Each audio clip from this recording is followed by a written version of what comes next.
stolen car. You're a damn car thief." The officer's shout tore through the quiet afternoon air. His face twisted into a mask of pure rage as he aimed his pistol at the black man behind the wheel of the luxury SUV. The perfectly fitted Army captain's uniform seemed only to feed the officer's fury. Before the captain could form a single word of reply, a blinding, searing blast of pepper spray erupted from a canister and drowned his face in pure, agonizing fire. They dragged him from his vehicle right there on the street of his new neighborhood and treated him like an animal. That officer had no idea he had just made the greatest mistake of his career. Have you ever watched arrogance receive its just and brutal punishment? Tell me where you're watching from in the comments. Hit like and subscribe because the story of justice you're about to hear is unforgettable. The sun shone high and kind over Oak Creek. It was a neighborhood so meticulously kept that it looked less like a place where people lived and more like a movie set built to showcase aspirational wealth. Every lawn was a perfect emerald rectangle. Every mansion stood as a testament to architectural ambition. Every ornamental tree was pruned to the millimeter. It was here, inside this bubble of flawless order, that Officer Dominic Hale felt most at home. He still carried the lean, angular build of a high school athlete, yet a permanent scowl had settled around his mouth, the physical mark of a deep cynicism he mistook for worldly wisdom. To him, Oak Creek was more than a patrol zone. It was his fortress. He was the guardian standing between this idyllic sanctuary and the chaotic, filthy world beyond its manicured walls. His gleaming Ford Explorer glided slowly forward. IT's engine a low hum that contrasted with birdsong and the distant drone of lawnmowers. Behind expensive Oakley sunglasses, Hale's eyes scanned everything, not for real crime, which was almost unheard of here, but for anything out of place. A contractor's truck parked too long, a teenager on a skateboard who didn't look as if he belonged, anything that disturbed the sterile harmony of the neighborhood. His gaze was a constant, simmering judgment. He saw himself not merely as a police officer, but as the protector of a certain way of life, comfortable, overwhelming, and necessarily white. Then he saw it, a brand new Lincoln Navigator, its black paint so deep it seemed to drink the sunlight, turning onto the main boulevard. The vehicle itself was no problem. Navigators were as common here as golden retrievers. The driver was the problem. Through the tinted window, still visible on the driver's side, Hale saw a black man. His posture was ramrod straight. His hands rested perfectly on the wheel. But what truly set Hale's prejudices ablaze was the uniform. The man wore full military dress, immaculate white shirt, black tie, and the gleaming gold captain's bars on his shoulders. Hale's knuckles whitened on the steering wheel. A slow, cold heat burned in his gut. "Look at this clown, he thought. The internal monologue started at once, a poisonous script he had repeated 1,000 times. He'd seen it all. The types who bought surplus gear online, trying to score discounts or worse, unearned respect. Fakes, liars, and this one, in a vehicle that must have cost more than $100,000, was the boldest fraud he had ever seen. Nothing added up. The man, the uniform, the car, the neighborhood. The pieces refused to fit the rigid, narrow puzzle of Hale's worldview.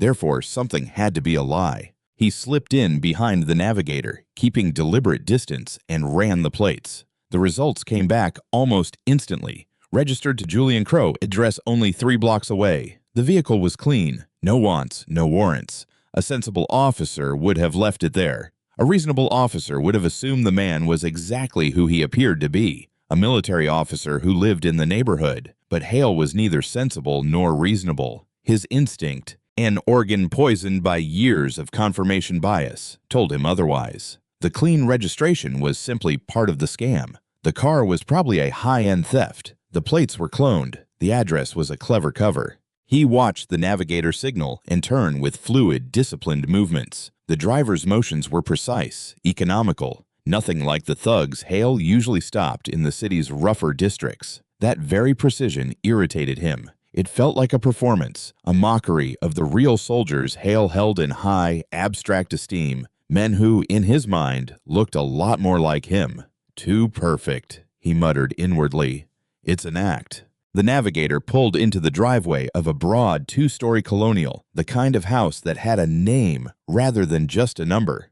A real estate sign still bore the "Sold" banner staked in the front lawn. This should have been the final proof that everything was legitimate. Instead, for Hale, it was the ultimate insult. This fraud, this imposter, had managed to infiltrate the very heart of his fortress. He wasn't just passing through, he was moving in. The idea felt like a violation. Hale didn't wait. He didn't think. He killed the music in his car. The silence amplified the hammering of his own heart. He activated the light bar. Red and blue strobes flashed silently, bathing the navigator's black paint and the perfect green lawn in a harsh, violent spectacle. He watched the driver's head turn slightly. He saw the silhouette of the shoulders sink just a fraction, a signal Hale interpreted not as confusion or fatigue, but as guilt. The prey had been cornered. The hunt was over. Now the interrogation would begin, and Officer Hale already knew exactly how it would end. He unholstered his Glock. The weight of the weapon in his hand was a familiar, reassuring confirmation of his absolute authority.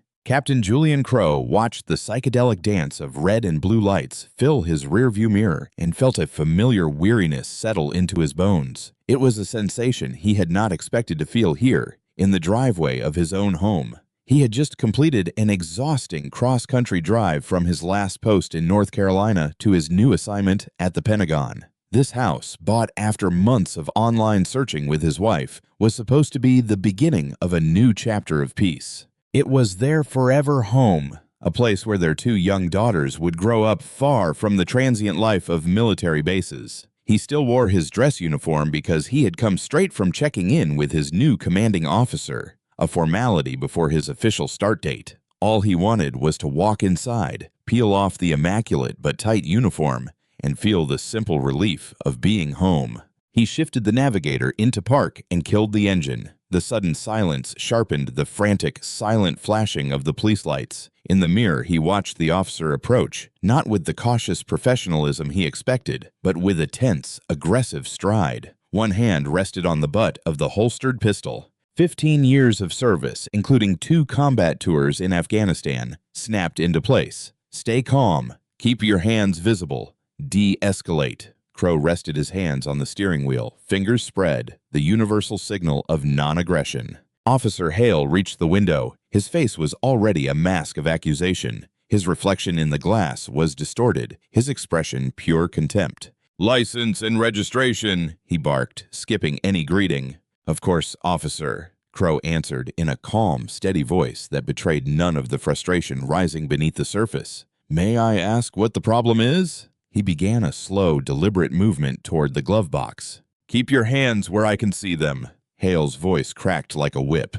Crow froze, hand suspended in the air, then returned it to the wheel. "Officer, my registration is in the glove box. My license is in my wallet. I need to retrieve them." "I'll tell you when you can move," Hale snapped, his eyes sweeping the interior of the car, lingering on the expensive leather and polished wood trim. "Whose car is this?" The question was so loaded with insinuation that it left Crow momentarily stunned. "It's my car," he replied, keeping his voice even. "I have the title and registration to prove it." Hale gave a short, mocking laugh. "Yeah, your car. And I suppose that's your uniform too," he said, jabbing a thumb at the captain's bars on Crow's shoulders. "What's the matter? Couldn't land a real job, so you decided to play soldier for a day?" The insult cut so deep, so dismissive of everything Crow had sacrificed, that for a fraction of a second a white-hot fury ignited in his chest. He thought of the dust, the fear, the friends he had lost. He thought of the medals locked in a display case, medals he never wore because the memories that came with them were too heavy. He breathed slowly, controlled. The discipline of 1,000 drills took over. "Officer, I am Captain Julian Crow of the United States Army. This is my vehicle and this is my house," he said, nodding toward the home. "I will gladly provide my military identification and my license." "Shut your mouth with that stolen valor garbage," Hale roared, finally losing his composure. "You think you can roll in here dressed like a hero and take whatever you want? Not while I'm in charge, boy." The word "boy" hung in the air, an ugly, deliberate anachronism meant to diminish, to strip him of rank, dignity, and manhood itself. In that moment, Crow understood this had nothing to do with a traffic stop. It was something older and uglier. "Step out of the vehicle," Hale ordered. "Officer, I have done nothing wrong." Crow stated firmly yet respectfully. "You have no grounds to order me out of the car." "I have all the grounds I need." Hale's face was now inches from the window, spit striking the glass. "You're driving a suspected stolen vehicle and impersonating a military officer. Now get out of the car before I drag you out." "I'm not," Crow began but never finished. In an instant, Hale stepped back, yanked a canister from his belt, and aimed. Before Crow could process what was happening, the world exploded in a cloud of liquid fire. The pepper spray hit him full in the face, a blinding, searing pain that felt as if red-hot needles had been driven into his eyes, sinuses, and lungs. He gasped, but breathing only pulled the chemical agent deeper, scorching his throat and chest. He squeezed his eyes shut as tears streamed down his face and every nerve ending screamed. He was completely incapacitated. Through the fog of agony, he heard the car door wrench open. A hand clamped onto the collar of the jacket he had spent 20 minutes pressing to perfection that morning and dragged him out. He staggered, disoriented and blind, and collapsed to his knees on the rough asphalt of his own driveway. The impact sent another jolt of pain through him. "I told you to get out!" Hale shouted, his triumphant voice ringing in Crow's ears. A knee drove hard into Crow's back, pinning him face down against the gravel. He felt his arms wrenched brutally behind him. The cold metal of handcuffs bit into his wrists so tightly they cut the skin. All the while, the chemical fire of the pepper spray continued to consume him. There he lay, a decorated captain of the United States Army, blind and bound on his own property. The scent of freshly cut grass from his new lawn mixed with the acrid stench of his own humiliation. Hale stood over him, breathing hard like a conqueror on a battlefield he himself had created. The sterile fluorescent lights of the Oak Creek police station buzzed overhead, a monotonous sound that usually soothed people like Hale. Tonight, it was the soundtrack of his victory. He sat at his computer terminal in the busy bullpen, the smell of burnt coffee and industrial cleaner hanging in the air. While they processed Captain Crow, stripped of his uniform, his dignity, and his identity, Hale dedicated himself to the most crucial part of his job, controlling the narrative. The official report was where reality was shaped, where ambiguous actions were cemented into justifiable procedure, and where his version of events became the unassailable official truth. He flexed his fingers over the keyboard, a faint smirk on his lips. It was an art he had perfected over 12 years. It was about choosing the right words and phrases, the ones that painted a picture of imminent danger and heroic restraint. He began to type, fingers flying with practiced ease. Subject: Crow, Julian. Charges: resisting arrest with violence, impersonation of a military officer, suspected auto theft. He paused to admire the list. It looked good, it looked serious, it justified everything. His report opened with the initial observation. He did not write, "I saw a black man in a nice car and assumed he was a criminal." He wrote, "Observed a vehicle matching the description of a model frequently targeted by high-end auto theft rings. The driver's behavior appeared suspicious and evasive." Evasive, a beautiful, subjective word. Who could argue with it? He moved on to the traffic stop. He described his approach as cautious, adhering to standard officer safety protocols. Then came the critical moment, Crow's reaction. "The subject immediately became aggressive and non-compliant," he wrote, and the lie flowed as easily as breath. When asked to identify himself, the subject refused and instead made grandiose claims of being a high-ranking military officer in an attempt to intimidate this officer. He detailed how Crow made frantic movements toward the glove box, a classic phrase implying the possible presence of a weapon. Believing the subject might be reaching for a firearm, I instructed him to keep his hands in view. The subject refused to comply, escalating his verbal aggression. "Aren't these orders?" Every sentence was another brick in the wall he was building around his actions. Now the pepper spray. This required careful wording. It could not be an act of aggression. It had to be a defensive measure. Due to the subject's increasing agitation, physical size, and refusal to show his hands or exit the vehicle, I determined he posed a significant and immediate threat to my safety. To de-escalate the situation and gain compliance with the minimum use of force, I deployed a 1-second burst of oleoresin capsicum spray. Minimum use of force, a masterpiece of police jargon, a phrase that softens the brutal reality of chemical agony. He described dragging Crow from the vehicle as assisting a non-compliant suspect to the ground, and the tight handcuffs as securing the suspect to prevent resistance or escape. He made sure to add a line about Crow's unusual physical strength, suggesting a man dangerously out of control, even though Crow had remained disciplined and motionless after being blinded. The final touch was the stolen valor angle. The subject was wearing what appeared to be a United States Army officer's uniform, complete with captain's insignia. However, his aggressive and criminal behavior is entirely inconsistent with the conduct expected of a military officer. This officer firmly believes the uniform was being used as a prop to facilitate criminal activity, a common tactic among con artists and car thieves. He read the report one last time, flooded with deep satisfaction.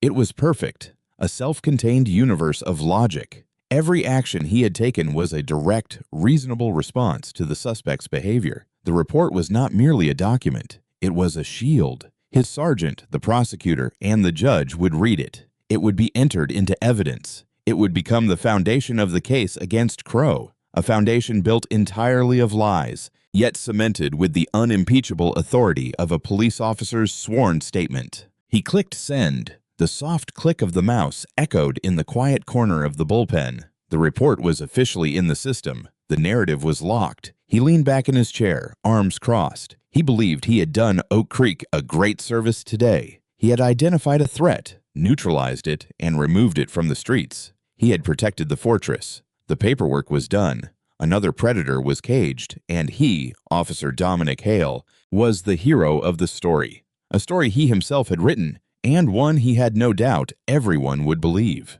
While Officer Hale immortalized his fiction in a police report, Captain Julian Crow was being systematically stripped of his identity. The booking area of the station was a cold, impersonal space of concrete floors and pale green walls that had absorbed decades of human misery. The air hung heavy with the lingering smell of sweat and disinfectant. Still blinking away the last residue of pepper spray, Crow stood before the booking sergeant, a tired, overweight man named Lowell who had seen it all and been impressed by none of it. "Empty your pockets, belt, laces, everything in the tray," Lowell growled in a rough, monotone voice. With the painfully tight handcuffs finally removed, Crow moved with slow, deliberate dignity. He placed his wallet, keys, and phone, a phone filled with photos of his wife smiling and his daughters playing in a park, into the gray plastic tray. He unbuckled the belt that was part of his dress uniform and slid it free. He untied his polished dress shoes and removed the laces. Each gesture was a small surrender, a quiet loss of self. The last item was a small, folded paper from his pocket, a hand-drawn picture by his 6-year-old daughter of their new house with a smiling stick-figure family in front. He placed it carefully in the tray. "Name?" Lowell asked without looking up from the computer. "Crow, Julian, Captain, United States Army," he said in a firm voice. Lowell's fingers paused over the keyboard for a fraction of a second. Finally, he looked up, taking in the remnants of the uniform, the proud posture, the steady gaze.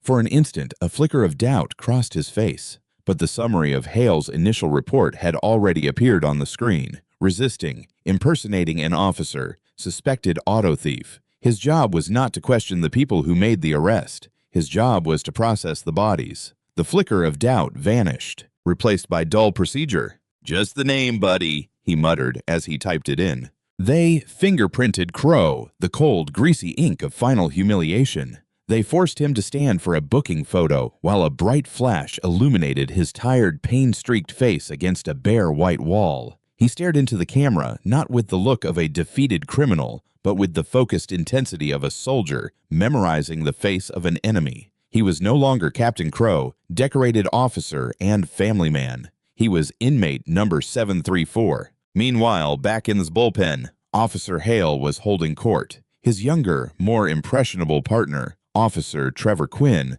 listened with admiration as Hale recounted his version of the arrest.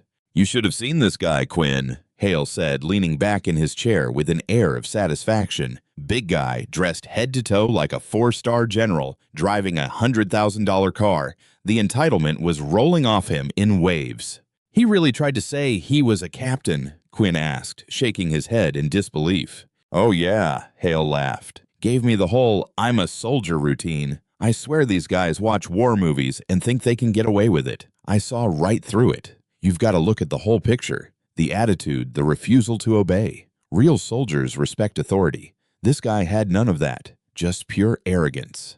He conveniently omitted the part where Crow had remained perfectly calm and respectful until Hale himself escalated the situation with insults and threats. He also omitted that Crow had never refused to show identification, only that he had never been given the chance. "So you had to light him up?" Quinn asked, a note of excitement in his voice. "Didn't have a choice," Hale said with a shrug of false solemnity. "He was getting ready to fight. I could feel it. With a big guy like that, you can't take chances. One burst and he went down like a sack of potatoes." Textbook. Minimum force to de-escalate an unstable situation. He savored the words, the same ones he had used in his report. Saying them out loud made them feel even truer.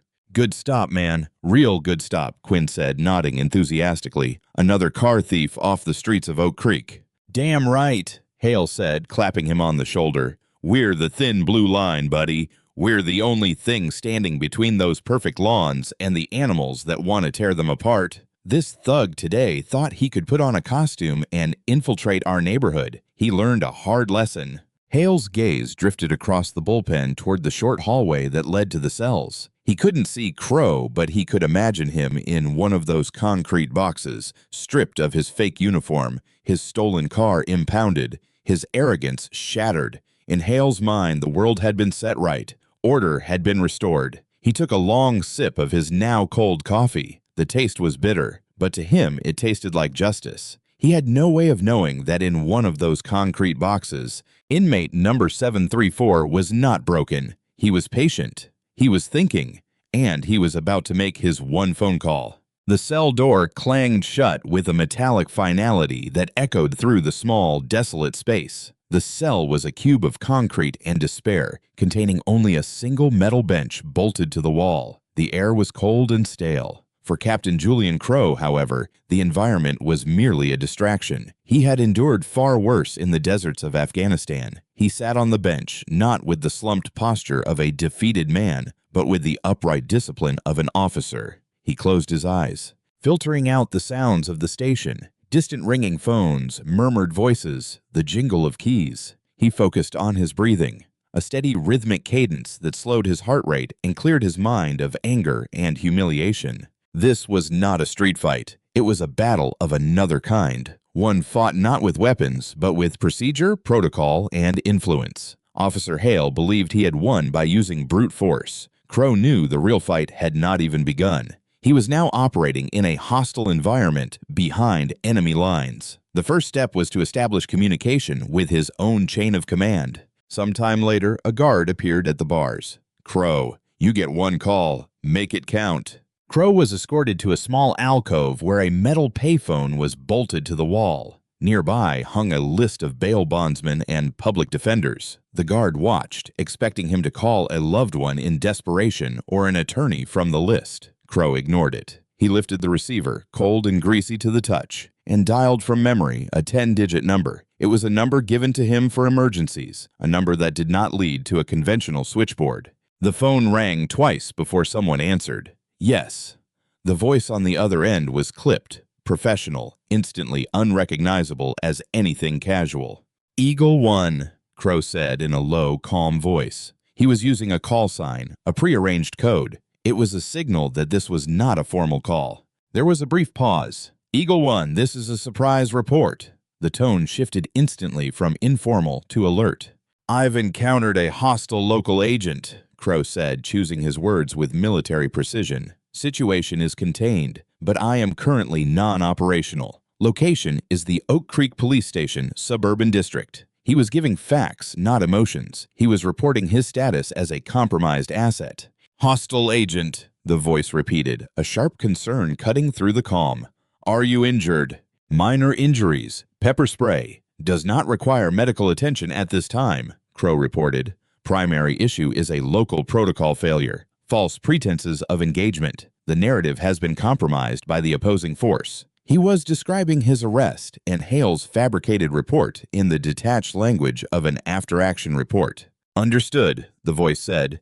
Is your cover intact? It was an odd question for a civilian situation, but it was part of their protocol. Negative. My official status has been challenged, Crow said with a hint of irony. The local agent believes my credentials are false. A sepulchral silence followed. The person on the other end was absorbing the audacity of the situation. Very well, Eagle One, prepare. We will deploy a recovery team. Do not engage further. Do not accept local legal counsel. A friend will contact you shortly. Acknowledge. Acknowledged, Crow said. Eagle One out. He hung up. The call had lasted less than 90 seconds. The guard, who had been listening with bored indifference, shook his head. That was quick. Didn't even ask Mommy to come bail you out, he mocked. Crow simply looked at the guard with an unreadable expression and returned to his cell. He had done his part. He had activated a system Officer Hale could not comprehend. He had lit a flare, and he knew with absolute certainty there would be a response. It would not be loud or flashy. It would be silent, precise, and extremely effective. Back at his desk, Sergeant Lowell was finishing his shift when he received a strange call on his private line. It was from City Hall. The mayor's chief of staff was on the phone asking very direct, very specific questions about the arrest of one Julian Crow. Lowell felt a knot form in his stomach. He gave the official the answers, citing Hale's report. But after he hung up, he looked across the room at Hale, who was laughing with his partner, completely oblivious. The sergeant had 30 years on the job. He had developed a sixth sense for when a simple arrest was about to become a political nightmare, and every instinct screamed that Officer Hale had not just arrested a car thief. He had pulled the pin on a grenade, and everyone was about to feel the explosion. Sometime later, the main doors of the Oak Creek police station opened. The man who entered did not belong in the shabby, functional lobby. He was nearly 70, with silver hair combed back from a broad forehead and a face that looked as if it had been carved from intelligent granite. He wore a custom charcoal gray suit that probably cost more than the station's monthly coffee budget. He moved with a quiet, unhurried confidence, his polished Italian leather shoes making no sound on the linoleum. He carried a slim, elegant briefcase. His name was Arthur Langford, a man whose name was usually spoken in hushed tones in the most influential boardrooms and law firms in the city. He was a litigator of legendary reputation, the kind of attorney corporations hire when facing federal charges, not the kind who shows up for an after-hours appearance in a suburban police station. He approached the reception desk where a young officer was distractedly checking his phone. "Good evening," Langford said in a deep, quiet baritone. "I am here to see my client, Mr. Julian Crow." The young officer looked up, startled. "You a lawyer? Public defender's office is closed, man." "I am not from the public defender's office," Langford replied coolly. "My name is Arthur Langford. Please inform your booking sergeant that I am here and that I expect to see my client immediately." The young officer didn't recognize the name, but he recognized the tone of absolute authority. He fumbled for his radio. "Sergeant, there's a lawyer here for the arrest from earlier, a Mr. Langford." Sergeant Lowell, still rattled by the call from City Hall, came waddling out from the back. He took one look at Arthur Langford's suit, his bearing, and the pure, expensive aura of power that radiated from him, and the knot in his stomach became a painful cramp. This was the recovery asset. This was the friend. "Mr. Langford," Lowell said, forcing a professional tone. "I'm Sergeant Lowell. Your client is in a cell. His appearance before the judge is scheduled for tomorrow." "That schedule has changed," Langford replied softly, with no trace of aggression in his voice. Yet the statement was an undeniable order. "I will see my client now. I will also need a complete, unredacted copy of the arrest report and access to all body camera footage from the officer who arrested him, Officer Hale." Lowell felt a bead of sweat run down his spine. This was escalating at a terrifying speed. "Sir, we can't just release evidence like that." "Sergeant," Langford interrupted, lowering his voice slightly but acquiring a cold, steely edge. "I will be perfectly clear. My client is a decorated officer of the United States Army who has been assaulted and illegally detained. He is also a personal friend of Mayor Holloway. The mayor is aware of the situation and, shall we say, deeply interested in its swift and just resolution. Now, can you provide me with a private room to speak with my client and the requested documents? Or will my next call be to a federal judge to wake him and inform him that your city's police department is illegally holding a military officer and obstructing his constitutional right to counsel? The choice is yours." Lowell stared at Langford, mind racing. He was trapped between departmental protocol and a threat that carried the weight of the entire city government. The decision was obvious. He was a career cop a few years from retirement. He was not about to let his pension evaporate over Dominic Hale. "This way, sir," Lowell muttered, defeated. He led Langford down the hallway to a small, dismal interrogation room. A few minutes later, they brought Captain Crow in. He had been given the chance to wash his face, but his eyes were still red and swollen. He now wore a standard orange jumpsuit, a stark and humiliating contrast to the uniform he had worn only hours earlier. Langford stood as Crow entered and extended his hand. "Captain Crow, Arthur Langford. Mayor Holloway sends his most sincere apologies and his strongest support. He asked me to handle this personally."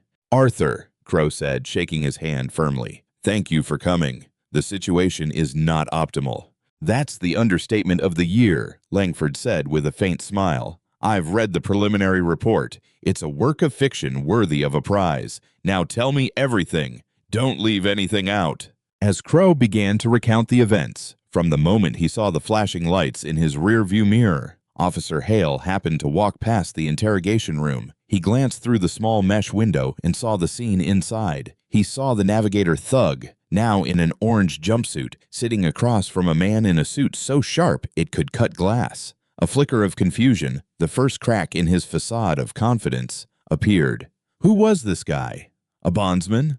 Public defenders didn't make house calls, and they certainly didn't dress like that. For the first time all day, a small, cold doubt began to twist in his gut. He dismissed it. It didn't matter who the lawyer was. The report was solid. The case was ironclad. He was the one with the badge, and in his world, that was all that mattered. The next morning, the arraignment was a grim, chaotic affair. It was the city's legal clearinghouse, where the previous night's DUIs, petty thefts, and minor assaults were processed with maximum efficiency. The air was thick with the smell of cheap disinfectant and despair. Presiding was Judge Everett, a weathered man who had long ago traded judicial passion for weary pragmatism. His job was to clear the docket as quickly as possible. Representing the state was a young, ambitious assistant district attorney named Elise Monroe. Fresh out of law school only a few years, she saw every case as a stepping stone. She stood before the judge with a stack of files beside her, confidence bolstered by the seemingly airtight police report she had reviewed that morning.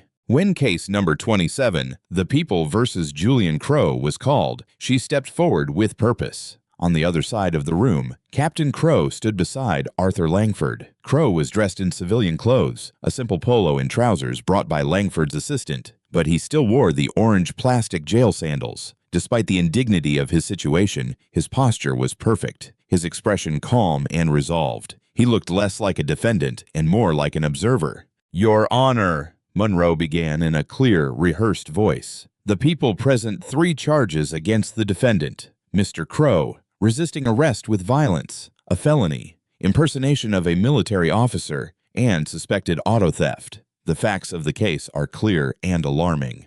Judge Everett peered over his glasses with an expression of bored impatience. "Proceed, Ms. Monroe." "Yes, Your Honor," she continued, treating Hale's report as sacred scripture. "Yesterday afternoon, Officer Dominic Hale of the Oak Creek Police Department, a 12-year veteran with an impeccable record, observed the defendant driving a late-model luxury SUV known to be targeted by thieves. When Officer Hale attempted a routine stop, the defendant immediately became hostile and non-compliant. She paused for dramatic effect, letting the words hang in the air.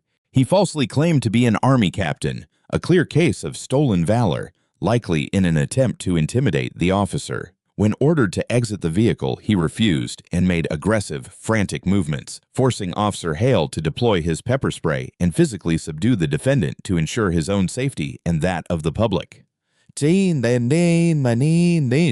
Arthur Langford listened without altering his expression, hands calmly clasped behind his back.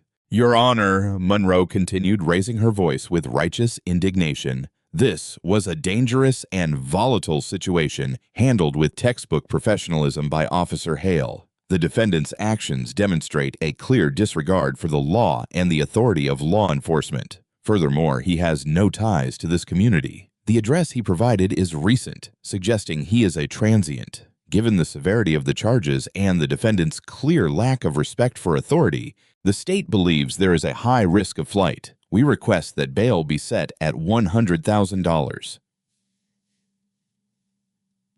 A murmur of astonishment ran through the gallery, composed mostly of other defendants and their exhausted families. $100,000 for these charges was an astronomical figure, a punitive amount designed to ensure Crow remained behind bars. Judge Everett looked from Monroe to Crow with a flicker of interest that finally broke his judicial apathy. A violent military impersonator who stole cars was at least more interesting than the usual parade of shoplifters. "Mr. Langford," the judge said in a tone heavy with skepticism, "does your client have anything to say about this? Or shall we move on to the bail hearing?" Arthur Langford stepped forward with measured, serene movements. He did not look at the judge. He looked at Elise Monroe. "Your Honor," he began, and his voice filled the room, a marked contrast to Monroe's sharp, prosecutorial tone.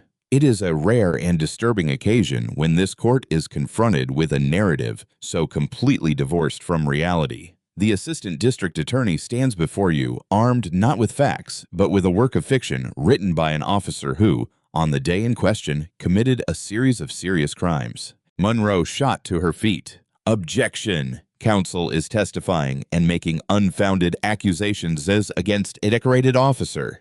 "Sit down, Ms. Monroe," Judge Everett growled. "Let him speak. This is an arraignment, not a trial." Langford nodded almost imperceptibly. "Thank you, Your Honor. The entire accusation rests on the report of Officer Hale, a report that claims my client, Captain Julian Crow, is a vagrant, a liar, and a violent criminal.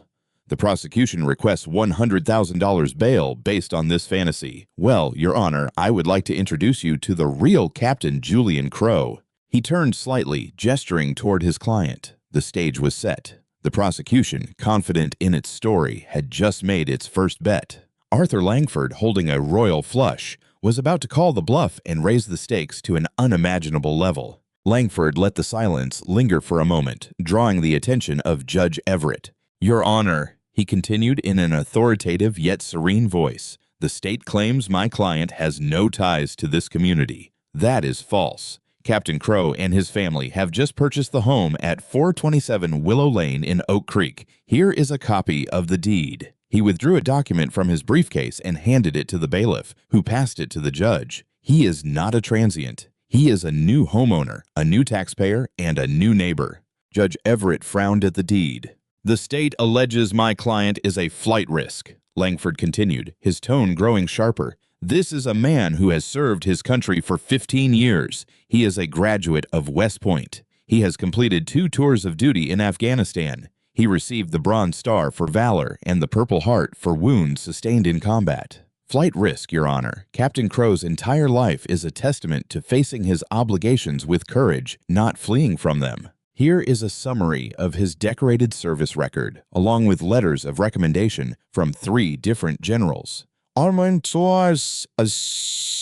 Another, thicker set of documents was presented and passed to the bench. Elise Monroe shifted, a flicker of uncertainty crossing her face. This was not the profile of a common thug. The foundation of her case, built on Hale's report, was beginning to crumble. "And now," Langford said, lowering his voice, "we come to the most egregious accusation of all, the claim that he was impersonating a military officer. The very idea is not only absurd, it is a profound insult to a man who has dedicated his life to the uniform he wears." He turned and faced Crow. "Captain, would you present your identification to the court?" Crow reached into his pocket, withdrew his wallet, and handed 2 cards to Langford. "Your Honor," Langford said, approaching the bench, "I present the official United States Department of Defense identification of Captain Julian Crow and his driver's license, which, as you will note, lists his address as 427 Willow Lane, the same house in front of which he was arrested." Judge Everett took the identifications. His eyes widened slightly as he examined the military credentials. They were unmistakably authentic. The photo matched the man standing before him. He looked at Monroe with a clear question in his eyes. What the hell is this? Monroe was pale. Her case, once so secure and clear, was collapsing before her eyes. Hale's report said the man claimed to be a captain. It never suggested he actually might be one. The entire premise of the arrest was unraveling. "Your Honor, if I may," Monroe stammered. Even if the credentials are real, the defendant's violent and resistant behavior. "What violent behavior, Ms. Monroe?" Langford interrupted in a voice of ice. "The behavior of a man blinded by unprovoked pepper spray and then brutally dragged from his vehicle. The resistance of a man attempting to comply with contradictory orders? We will speak more about Officer Hale's professionalism at a later date. One I assure you is coming." Langford returned to his table, but he was not finished. He searched his briefcase one last time.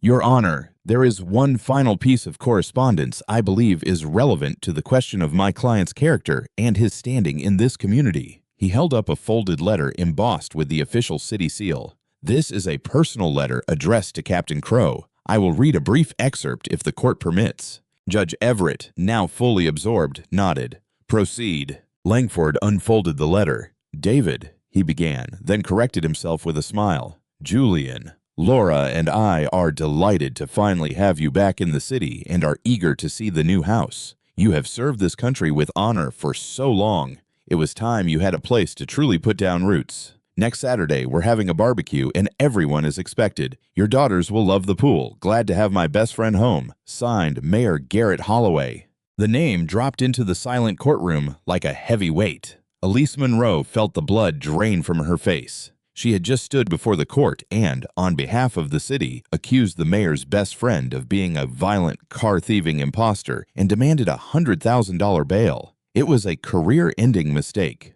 Judge Everett slowly removed his glasses and rubbed the bridge of his nose. He looked at Crow, then at Langford, then at the terrified prosecutor. The entire dynamic of the room had shifted irrevocably. "Mr. Crow," the judge said with a respect that had been absent moments earlier, "you are released on your own recognizance. All charges are dismissed pending a full investigation. My sincerest apologies for this misunderstanding." He glared at Monroe. "Court is in recess." He struck the gavel hard and the sound rang with the finality of the prosecution's spectacular failure. As Arthur Langford placed a reassuring hand on Captain Crow's shoulder, the bailiff approached.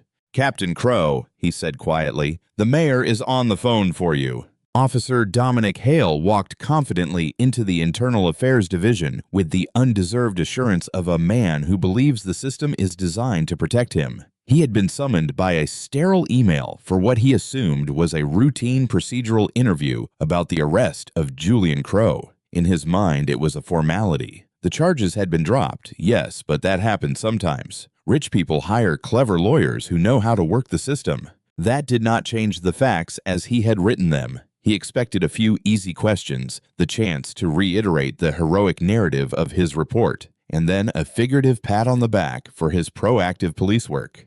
The IA office, located in the basement of headquarters, was a place he had always despised, a necessary evil inhabited by desk jockeys who hadn't seen real street action in years. Yet the room they led him to was not the cozy office he imagined. It was a cold, windowless interrogation room of the kind usually reserved for murder suspects. A single steel table and 3 chairs were the only furniture. Seated at the table were 2 individuals who immediately shattered his composure. The first was Lieutenant Harlan Brooks, the gray-haired, no-nonsense head of Internal Affairs, a man famous for his impartiality and complete lack of humor. The second was a woman in an elegant suit he did not recognize, whose severe haircut and penetrating gaze marked her as a lawyer rather than a department appointee. She was an attorney from the city attorney's office. This was not an interview, it was an inquisition. "Sit down, Hale," Brooks said in a flat voice. He did not say, "Officer Hale." The omission was deliberate and chilling. Hale sat, his bravado beginning to curdle into anxiety in his stomach. "Lieutenant, ma'am, what's this all about? I already filed my report on the Crow arrest." "We've read your report," Brooks said, tapping a thick file on the table in front of him. "We've read it very carefully, and now we have some questions. This is a formal investigation. You are being recorded." He pointed to a small camera mounted in the corner of the ceiling. "You have the right to have a union representative present." The offer was standard procedure, but the context made it unsettling. Only serious inquiries required that warning. "I don't need a representative," Hale said, trying to sound indifferent. "I have nothing to hide." The city attorney, Ms. Corinne Vale, spoke for the first time, her voice crisp and devoid of warmth. "That remains to be seen. Let's start at the beginning. Your report indicates that you initiated the traffic stop because the defendant's vehicle matched the description of cars targeted by theft rings and that the driver was behaving suspiciously. Could you explain this suspicious behavior?" "He just didn't look right," Hale began, already faltering. "The way he was driving, too rigid, too perfect. In that neighborhood, with that uniform, my gut told me something was off." "So your gut is the basis for reasonable suspicion," Vale pressed, her pen suspended over a notepad. "Not a traffic violation, not a reckless maneuver, but a feeling based on the driver's appearance and location." "My street experience counts," Hale replied, growing more defensive. "I know a fake when I see one." "Let's move to the interaction," Brooks interjected, taking over. "Your report states that the subject immediately became belligerent and non-compliant. Is that summary accurate?" "Yes, sir, absolutely," Hale said, clinging to what he considered firmer ground. "He refused to give me his license and started going on about being a captain, classic intimidation tactics, and he was making frantic movements that made me fear for my life." "Frantic movements?" Vale asked, narrowing her eyes. "Yes, reaching into the car. I had no idea what he was going for. A weapon, maybe. I had to assume the worst." "So you responded with pepper spray, which you described as the minimum force necessary to calm the situation," Brooks said, reading directly from Hale's report. "Yes, sir, textbook," Hale repeated, the phrase now sounding hollow even to his own ears. Brooks leaned forward, his expression hardening. "A textbook, you say? That's interesting, because we have a recording of the entire incident." He pointed to a large monitor mounted on the wall. "All CPD patrol cars are equipped with dashboard cameras, and every officer is required to wear a body camera. We've taken the liberty of downloading the footage from your vehicle and your person from the moment of the stop. We thought we might watch it together, and you could point out the moments of belligerence, the refusal to obey, and the frantic movements that made you fear for your life." Hale's blood ran cold. In his fury and presumption, he had completely forgotten about the cameras. He had always assumed footage could be manipulated, edited, or justified. But sitting there under the cold, implacable gazes of Brooks and the city attorney, he had a sudden and terrifying premonition that the impassive lens of his own camera was about to become his judge, jury, and executioner. His shield, his report, his badge, his word was about to be destroyed by the one thing he could not defeat with lies: objective electronic truth. Lieutenant Brooks picked up a remote and pointed it at the monitor. "Let's begin," he said in a grim voice. The screen came to life. The first images were from the dashboard camera, a wide, impersonal view of Captain Crow's Lincoln Navigator smoothly entering the driveway. There was no evasive driving, no suspicious behavior, just a man coming home. The recording was time-stamped, showing the entire sequence of events in crisp, undeniable detail. "All right, Hale," Brooks said, pausing the video. "At this point, you have decided to initiate a stop. Remind us again of the specific traffic violation you observed." Hale's mouth was dry. There was no specific violation. It was the totality of the circumstances. Ms. Vale, the city attorney, scoffed audibly. "The totality of a black man driving a nice car in a nice neighborhood. Understood. Continue, please, Lieutenant." Brooks hit play. The video switched to the body camera perspective. The image was shockingly personal. It showed Hale's hands on the steering wheel and then him unholstering his Glock as he exited the vehicle. The audio was sharp and clear. The world saw and heard exactly what Hale saw and heard. They watched him approach the window. They heard Captain Crow's calm, respectful voice. "Of course, officer. May I ask what the problem is?" There was no belligerence, no hostility. They heard Hale's immediate aggressive response. "Keep your hands where I can see them. On the wheel." Brooks paused the recording again. "Hale, your report states that the subject refused to identify himself. What I see here is a man attempting to comply before being ordered to stop. Do you see a refusal?" "How was being difficult?" Hale muttered, eyes glued to the screen as his own lies unfolded. His tone, Vale cut in, "was more respectful than yours, officer. Proceed." The video continued. The three-person audience heard Hale's accusatory question, "Whose car is this?" followed by his mocking disdain for Crow's uniform. And then came the most damning part, the one that left the room stunned. "Shut your mouth with that stolen valor garbage. Not on my watch, boy." The racial insult, clear as water on the high-fidelity microphone, hung over the silent room like a toxic cloud. Brooks and Vale exchanged a brief, grim look. This had just escalated from a wrongful arrest to a potential federal civil rights violation.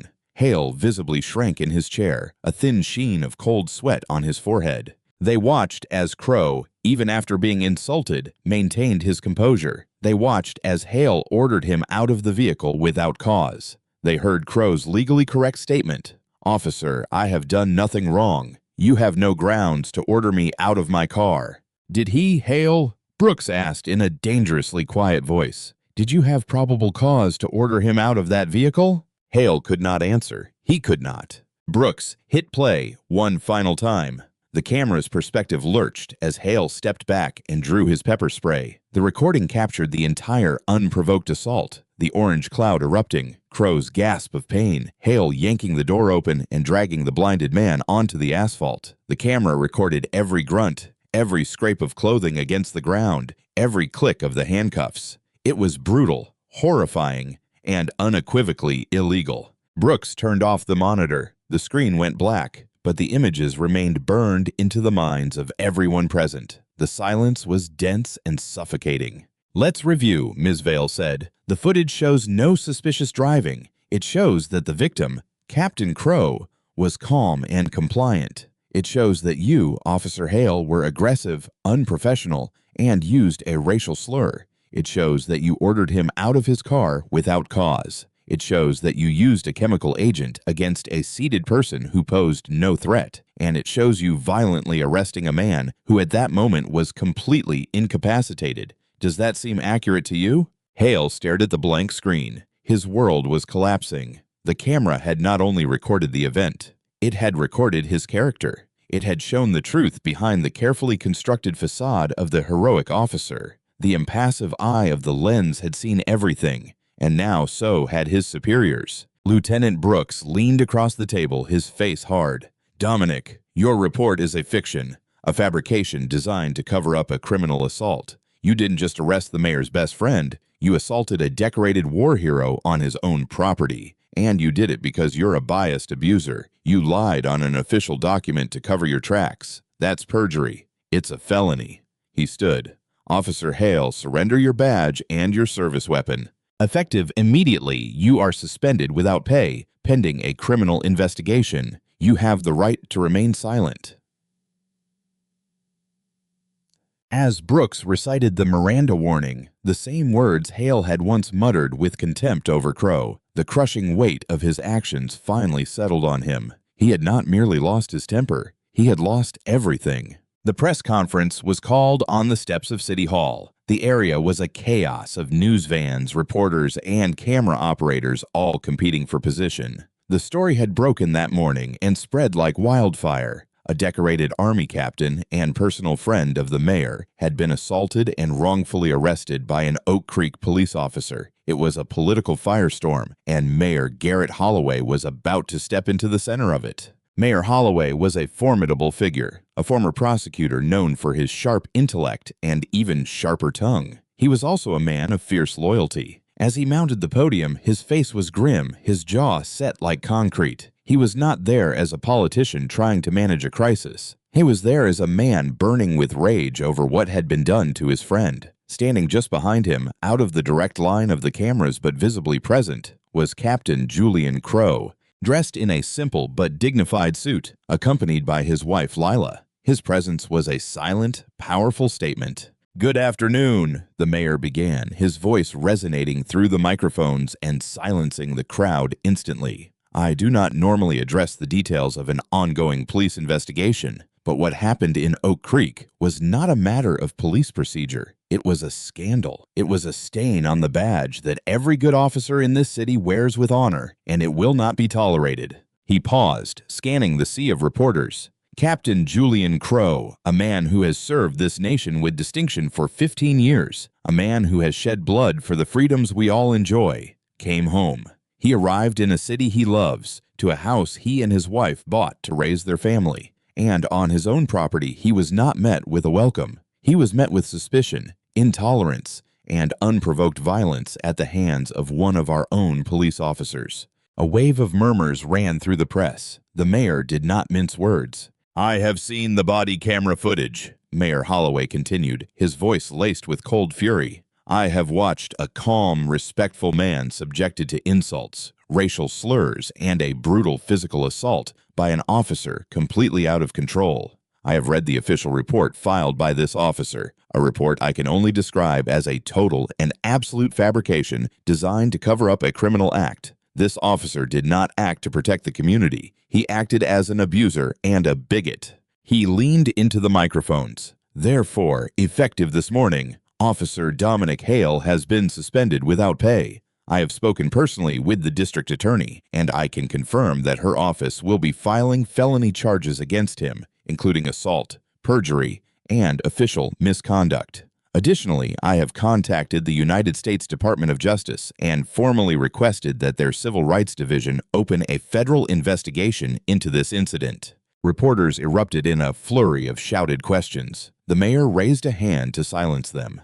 "This is not just about one bad officer," he declared, raising his voice. "This is about a system that may have allowed an officer like this to operate with impunity for far too long. The federal investigation will not be limited to this single incident. There will be a comprehensive examination of patterns or practices within the Oak Creek Police Department. We will examine hiring practices, training protocols, complaint histories, and arrest data. We will root out any systemic problems that could allow such a grotesque abuse of power. There will be a thorough review, and there will be accountability."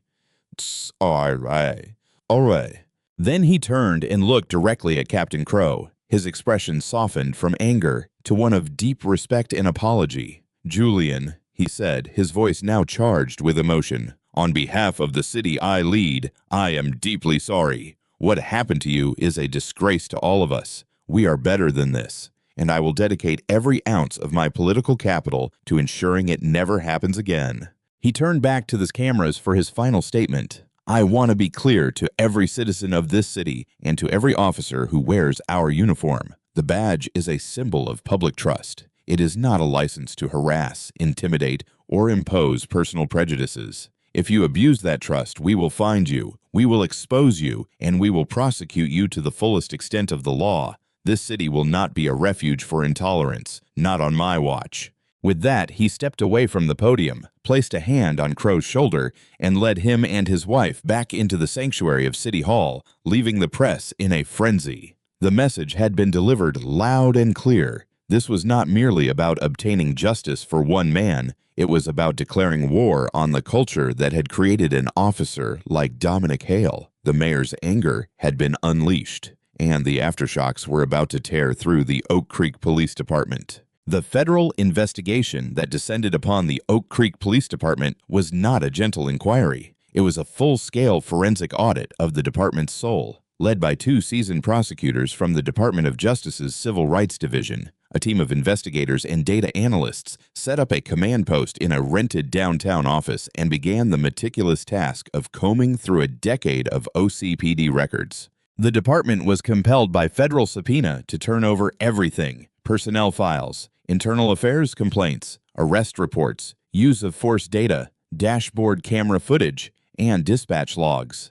It was a mountain of information, and buried within it lay the story of how Dominic Hale was not an anomaly, but a symptom of a deep and persistent disease. The investigators began with Hale himself. They pulled his entire jacket, a file thick with commendations for high arrest numbers, but also stained with something far more revealing: citizen complaints. Over the course of his 12-year career, Hale had been the subject of 27 formal complaints. 24 of them had been filed by people of color. The allegations were chillingly familiar: unfounded traffic stops, verbal abuse, illegal searches, and excessive use of force. One complaint from a 62-year-old black woman detailed how Hale stopped her for having a decorative license plate frame, called her an old witch, and threatened to drag her from the car when she asked for his badge number. Another complaint from a Hispanic college student alleged that Hale slammed him against his car and illegally searched his backpack because he was loitering in a park near the Oak Creek border.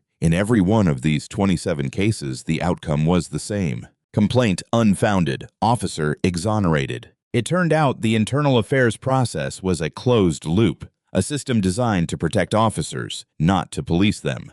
The investigators interviewed the officers who had cleared Hale in these cases and found a culture of professional courtesy, a blue wall mentality where an officer's word was accepted as gospel and a citizen's complaint was dismissed as the whining of a disgruntled lawbreaker. But the most damning evidence came from the data. Analysts examined the numbers from Hale's arrest and traffic stop history, and the results painted a clear, undeniable picture of racial bias. Over the previous 5 years, Officer Hale had initiated more than 1,000 traffic stops. Nearly 70% of them involved non-white drivers, even though his patrol zones averaged 85% white population. The disparity was statistically impossible to explain by chance. It was a clear pattern of racial discrimination. His use of force reports told an even uglier story. Hale was 5 times more likely to use physical force, from empty hand controls to pepper spray or a taser, against a minority suspect than against a white suspect during an arrest for a similar offense.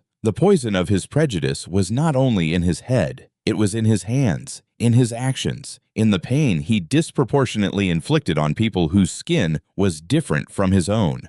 The investigation expanded beyond Hale. They found other officers with similar, though less extreme, statistical disparities. They uncovered clusters of racist and derogatory emails exchanged on department servers. They interviewed dozens of current and former officers, some of whom, protected by federal immunity, finally spoke of a tacit culture where aggressive policing was encouraged in certain neighborhoods and racist jokes were common at roll call. The attack on Captain Crow, the investigators concluded, was not a random act by a single individual. It was the inevitable harvest of a poisoned orchard. It was the culmination of 12 years of unchecked aggression and thousands of small decisions by supervisors to look the other way. Hale was allowed to become a predator because the system in which he worked was his habitat, a place that sheltered and fed his worst instincts. Every unfounded complaint was a green light. Every commendation for high arrest numbers was a reward for biased policing. He kept pushing the boundaries because he had been taught,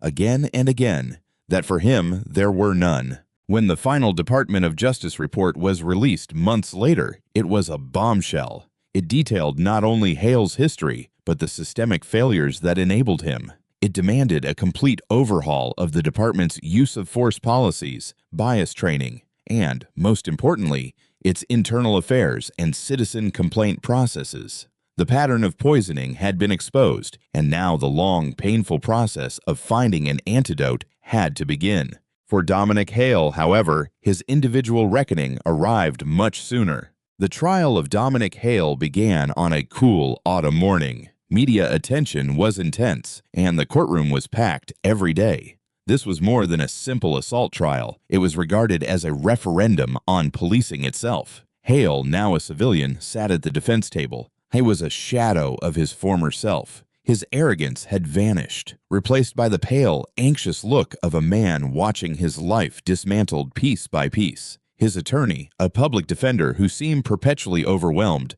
scribbled notes beside him. The prosecution was led by the district attorney herself, an experienced prosecutor named Sophia Reyes, who had taken the case personally after Elise Monroe's disastrous performance at the arraignment. Reyes was methodical, relentless, and in possession of an airtight case. Her strategy was simple and devastating. Use Hale's own words, his own actions, and his own prejudices to convict him. Her opening statement was a masterclass in narrative craftsmanship.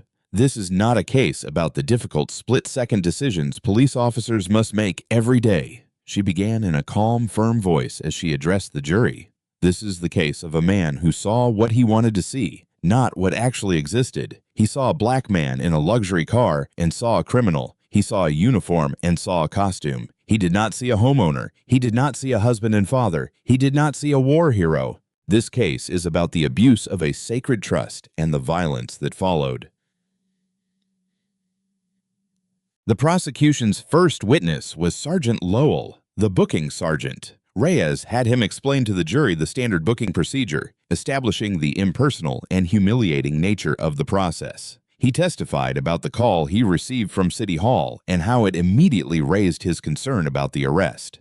Next came the experts. A data analyst from the Department of Justice investigation presented the stark, damning charts showing Hale's history of racially biased traffic stops and his disproportionate use of force. A use of force expert testified that Hale's deployment of pepper spray on a seated, non-threatening person constituted a serious violation of departmental policy and national standards. This was not de-escalation, the expert stated firmly. It was an unprovoked assault. But the centerpiece of the prosecution's case was the body camera footage. It was projected for the jury on a giant screen in the courtroom. They saw everything the internal affairs investigators had seen. They saw Crow's calm. They heard Hale's aggression, his insults, and the ugly, undeniable racial slur. The jurors sat in silence, stunned, watching the brutal, chaotic images of the arrest. Several of them visibly flinched when the orange cloud of pepper spray filled the screen. When the lights came back up, the atmosphere in the room had changed. There was no longer any question about what had happened. The video was the truth. Reyes then called to the stand Trevor Quinn, Hale's former partner. Under subpoena, a nervous Quinn recounted Hale's bragging in the station after the arrest. He called him a thug, Quinn testified quietly. He said the man learned a hard lesson. He seemed proud of it. The defense attorney's cross-examinations were weak. He tried to argue that Hale was a decorated officer who made a mistake under pressure and that he sincerely feared for his safety. But every argument crumbled before the video evidence. How could Hale have feared for his safety when Crow never moved, never threatened, never even raised his voice?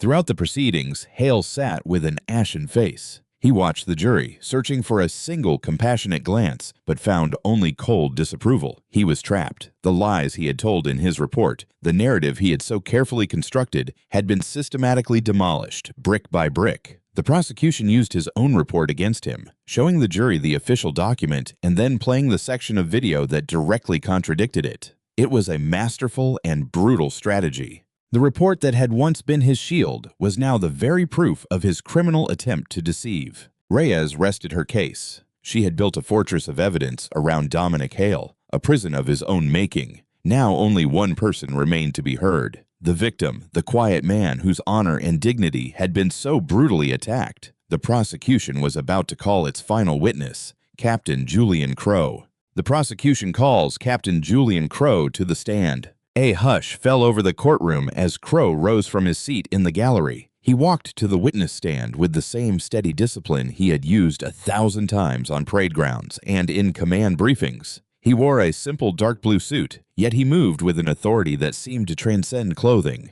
He looked directly at the jury as he took the oath in a clear, unwavering voice. District Attorney Reyes approached the stand with a respectful demeanor. "Captain Crow," she began, "thank you for being here. Would you please state your full name and occupation for the court?" "My name is Julian Crow. I am a captain in the United States Army." "And how long have you served in the Army?" 15 years, ma'am." "In those 15 years, have you ever been arrested?" "No, ma'am." "Have you ever been charged with any crime?" "Never." Reyes gently guided him through his military career, West Point, his deployments, his decorations. She was not merely establishing his credibility. She was painting the portrait of a man defined by honor, discipline, and service. This was the man Dominic Hale had called a thug and a fake. Then she turned to the day of the arrest. "Captain, I know this may be difficult, but I want you to explain to the jury the events of that afternoon. In your own words, tell us what happened after you arrived home." Crow's gaze remained fixed, not on Hale but on the jury. He spoke in a calm, objective tone, without excess emotion, yet with quiet power. He described his exhaustion after the long drive, his excitement at finally being home, and his confusion when the police lights activated. The officer approached my vehicle, Crow related. He seemed agitated from the start. I attempted to retrieve my license and registration as he requested, but he ordered me to keep my hands on the wheel. I tried to explain that I needed my documents, but he would not allow it. "Did you ever raise your voice at the officer?" Reyes asked. "No, ma'am. I am trained to de-escalate. I kept my voice calm and my hands visible." "The defendant, Mr. Hale, has alleged that you were belligerent and aggressive. Is that true?" "No, ma'am, it is not." He described Hale's insults, the accusation of stolen valor. When he spoke the word boy, a wave of disgust rippled through the courtroom. "Did he use a racial slur against you?" Reyes asked softly. "Yes, he did." Crow's voice did not tremble. He simply stated it as a fact, another piece of field data. The most powerful part of his testimony was his description of the moment he was sprayed. "It was disorienting," he said, the first hint of emotion entering his voice. "The pain was extreme. I could not see. I could not breathe properly. I was completely incapacitated. Suddenly, I was dragged from the car and thrown to the ground." Hale's defense attorney rose for cross-examination. His task was impossible. He tried to twist Crow's account to suggest subtle non-compliance. "Captain," the attorney began, "is it possible that in your state of exhaustion, a cautious officer might have misinterpreted your actions?" "My actions were to keep my hands on the wheel as ordered," Crow replied serenely. "I do not know how that could be misinterpreted." "But you argued with him, didn't you? You told him he had no grounds to order you out of the vehicle." "I explained the law as I understand it," Crow said calmly. "A law enforcement officer should not be threatened by a citizen who knows his constitutional rights. In fact, they should be glad of it." The attorney, nervous, tried a different tactic. "You're a decorated soldier, a combat veteran. Are you telling this jury that you were truly intimidated by a single police officer?" It was a trap, an attempt to portray Crow as an invincible warrior who could not possibly have been a victim. Crow saw it coming from a mile away. He paused, his gaze sweeping the jury, allowing them to see the quiet dignity in his eyes. "Sir," he said, lowering his voice slightly but losing none of its strength, "in combat, you know who the enemy is. You know the rules of engagement. You are surrounded by your brothers and sisters in arms, people who would give their lives for you. You have a weapon to defend yourself. I have never been more vulnerable in my life than I was that day. Unarmed in the driveway of my own home, blinded by a chemical agent, at the mercy of a man who held all the power and who did not see me as a citizen, not even as a soldier, but as something less than human. That is not intimidation, sir. That is terror." The words landed with devastating force. The defense attorney had nothing more to say. "No further questions, Your Honor," he murmured, retreating to his table. Captain Crow had not raised his voice. He had not wept or shown open anger. He had simply told the truth, and in doing so, he had delivered the fatal blow to Dominic Hale's world of noise. He had shown the jury not a victim seeking pity, but a captain in command, a man whose character, integrity, and honor had been attacked, but would never be defeated. The closing arguments were a mere formality. The defense attorney offered a weak, disjointed plea for compassion, portraying Dominic Hale as a good cop who had a very bad day, a man broken by the stress of his job. But the words rang hollow, pathetic echoes against the mountain of evidence the jury had seen and heard. Then District Attorney Sophia Reyes rose for her final address to the jury. She walked slowly towards the box, making eye contact with each of them.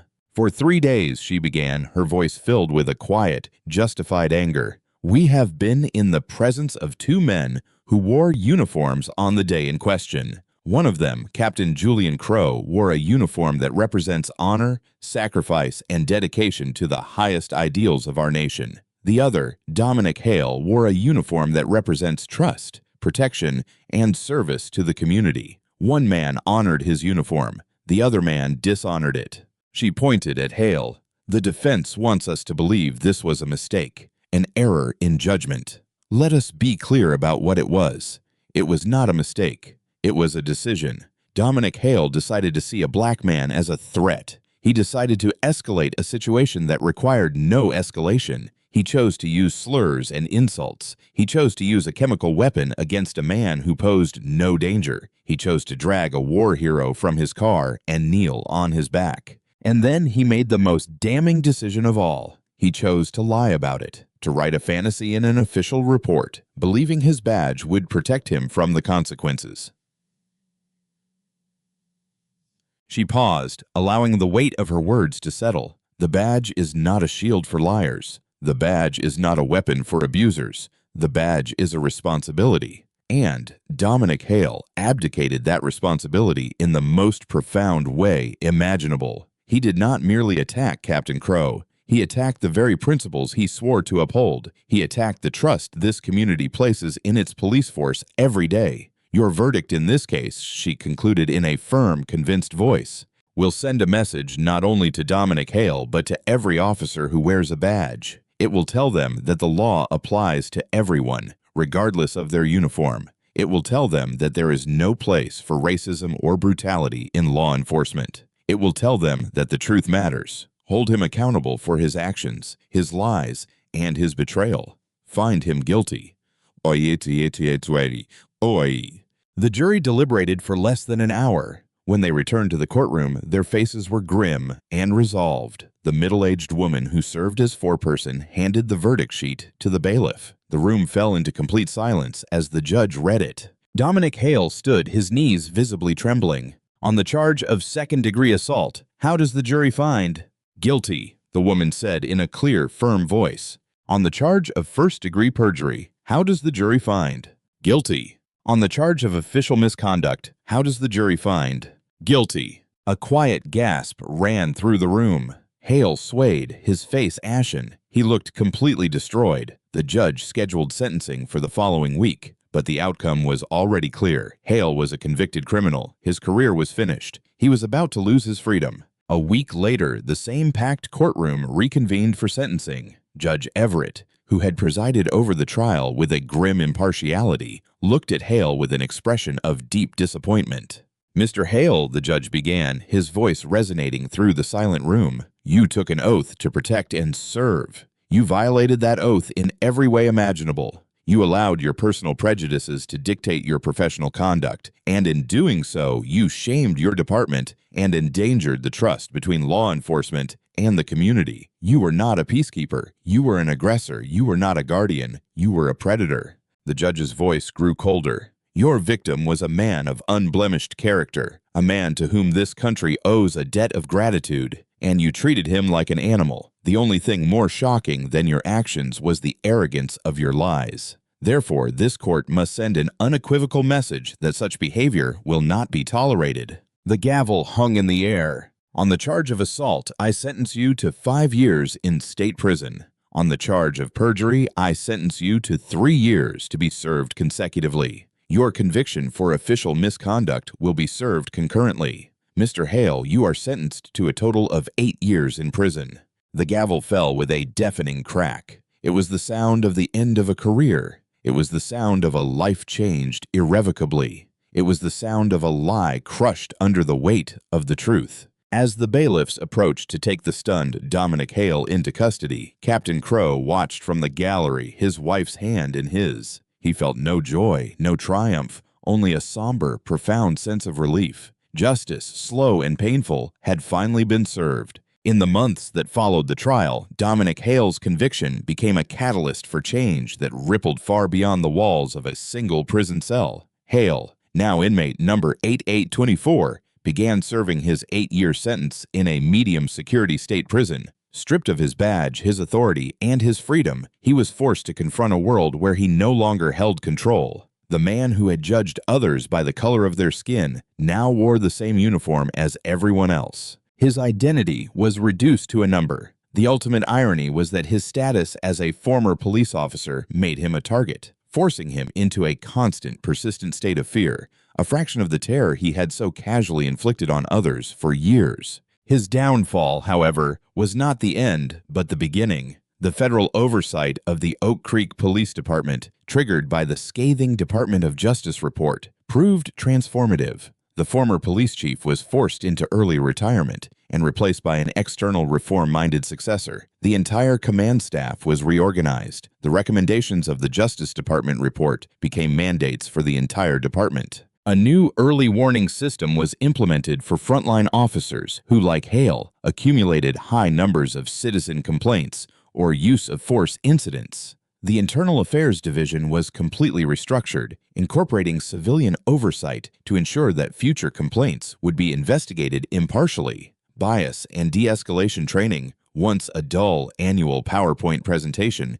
became an intensive, ongoing part of every officer's professional development. Captain Julian Crow, at the personal request of Mayor Holloway, agreed to co-chair a new municipal task force on police community relations. He refused to let his experience turn into bitterness. Instead, he channeled it into service. 2 afternoons a month, he worked alongside community leaders, activists, and the new police chief, helping draft new policies and bridge the deep distrust that Hale's actions had exposed. His calm, authoritative presence and undeniable moral authority made him an extraordinarily effective agent of change. He was no longer merely a victim. He had become a leader. The reforms produced tangible results. Traffic stop data, now published quarterly, showed a dramatic decrease in racial disparities. Citizen complaints against officers once buried were now taken seriously, and for the first time, some resulted in disciplinary action. The culture of the OCPD did not change overnight, but the seed of accountability had been planted. For Crow and his family, life gradually returned to normal. They settled into their Oak Creek home. Their daughters made friends at the local school. His wife joined the neighborhood book club. At first, they were that family, the subject of whispered conversations and sympathetic glances at the grocery store. But Crow's quiet dignity and his commitment to improving the community won over their new neighbors. He was no longer defined by the worst day of his life, but by how he faced it. He continued to serve as an Army captain with the same honor as always, yet now he also served his community in a new and unexpected way. The scars of that day remained, a faint emotional echo of burning pepper spray and the cold bite of handcuffs, but they were now covered by the stars of his rank, his service, and his resilience. The city was healing, and so was he. The story of Officer Dominic Hale and Captain Julian Crow is a clear illustration of how quickly a lifetime of unchecked prejudice can detonate in a single life-altering event. Hale's psychology was rooted in fear and insecurity camouflaged as authority. He saw the world through a distorted lens of us versus them, and in his patrol car he was the king of a small, mobile kingdom,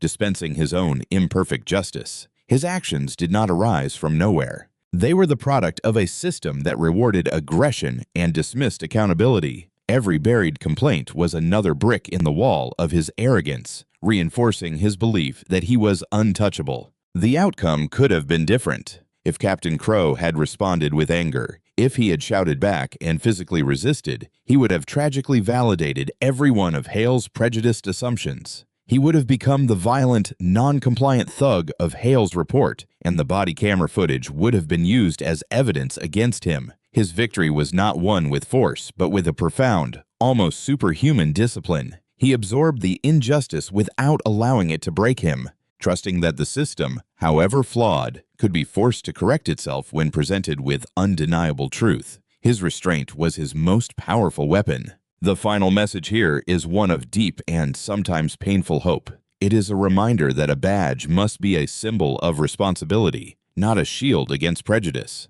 It demonstrates that no one is above the law and that integrity and truth, when exercised with strategic patience, can be more powerful than brute force. It is also a warning about the corrosive nature of systemic rot and how the failure to hold one bad apple accountable can poison the entire orchard. Justice for Captain Crow became justice for countless others, because one man's courage forced an entire city to look in the mirror and confront the ugliness it had ignored for far too long. What do you believe is the most crucial element in preventing abuses of power like this? Better training, civilian oversight, or faster consequences for misconduct? Have you ever witnessed a situation in which someone's calm, disciplined response completely changed the outcome? Share your thoughts in the comments, and thank you for joining us on this journey through justice.